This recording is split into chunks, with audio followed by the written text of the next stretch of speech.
সম্মানিত viewers, YouTube channel SR টিভির সৌজন্যে গ্রামগঞ্জের আঞ্চলিক খবর দেখারা বড়লেখা উপজেলা ২ নং দাসের বাজার ইউনিয়নের ৪ নম্বর ওয়ার্ডের ইটসলিংয়ের কাজ কমপ্লিট শেষ হয়।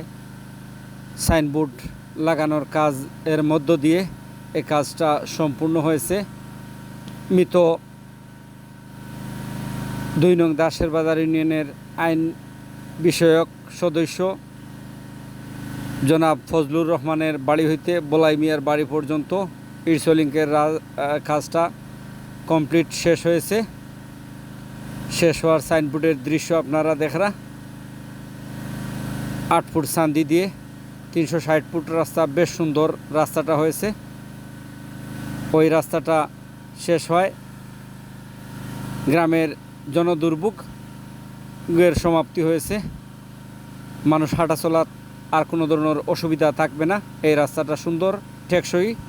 YouTube channel SR TV subscribe করবা, শেয়ার করবা। গ্রামগঞ্জের আঞ্চলিক খবরগুলো দেখার জন্য ইউটিউব চ্যানেল এসআর টিভির সঙ্গে থাকবা।